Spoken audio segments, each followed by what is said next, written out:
Dugsiga boodhanka ee Laascaanood oo loogu talagalay inay ka faa'iideystaan dadka danyarta ee degan tuulooyinka aan dugsiyada sare lahayn ee gobolka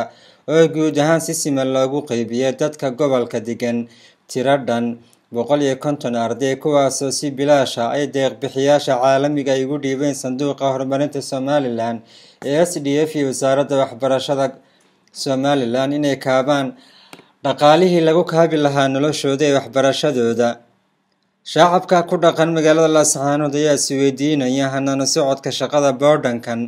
iyo weliba iyagoo aan ka warhayn isla markaana wax xog ah ka haynin habka uu shaqeeyo iyadoo la og yahay mashruucan inuu yahay kii ugu weynaa ee dhanka waxbarasho ee gobolka Sool.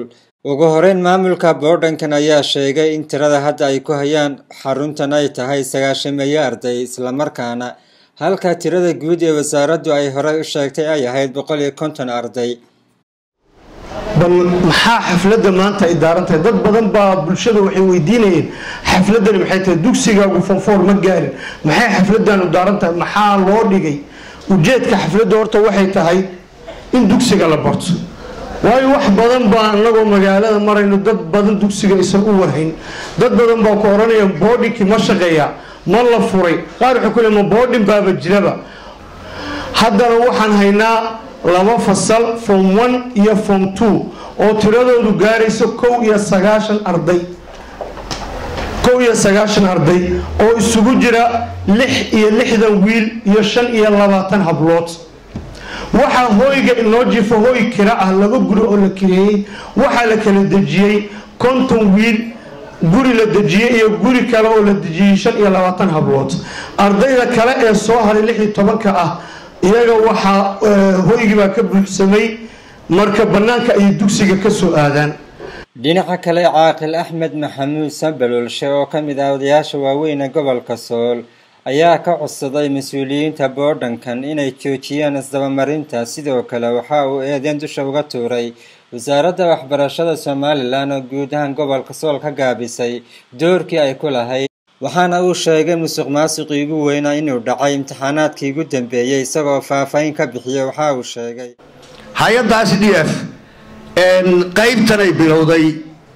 waxa weeye ummaddu wixii wax u qabtana weynay ogaataa waxa ka maqanna weynay ogaataa waxaan anigu maqlay 150 arday in lagu bilaabay 90 baana macallimiintu sheegtay intaa maqan maamulka iyo hay'addu weynay noo cadeeyaan meesha ay ku maqan tahay waayo abaar baa dalka ka dhacday dhaqaale xumo ka dhacday wixii loogu talagalay kontraagii ugu horeeyay in qof ka maqnaadana aqbali mayno wasaarad walba waan ognahay waxa ay qabato wasiirka waxbarashadu intii uu wasiirnimada qabsaday waxa weeye halkii ay sabta kaga tagtay bay taagan tahay wax alla wuxuu noo qabtay ma jiro 1 milyan baa ku baxay imtixaankii shahaadiga ahaa 8 macallin baa la diray supervisor baa la diray 3 baa la yiri noqda mana aqbalayno cid kasta oo gobolka wax ka gashay waan ognahay waan la xisaabtamaynaa wasalaam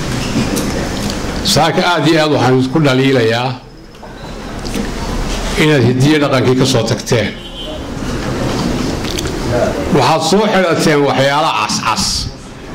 maniilofka maalinta jacaylka adduunka I don't know balse waxaa ka fiicnaan lahayd aad soo qaadataan laba qayd ama aad soo qaadataan khamiis laakiin aynan gelin ama aynan samaynin waxyaalaha dhaqanka ah. Laascaanood boarding secondary school xafladeedii koowaad in la qabto kullay aniga way ugu cusub tahayoo shalay markii daahir invitationka ii keenayay war fariisaan ku yiri wuxuu yiri boardingkii Laascaanood baa bari xafladiisu tahay galaad nagala soo qayb gal boardingkii waan fahmi waayay waxaan xasuustaa maamulka kelmadda iyo dadkii waa ogeyn war boardingkaasi muxuu ahaa markaasuu boarding ay ku jiraan ilaa 90 arday oo haween iyo isugu jira iyo rag baa jira war ma maqal baan ku yiri bal soo fariiso waxaan ogahay mas'uulkii ugu weynaa xagga dhaqanka hadda baa sii jooga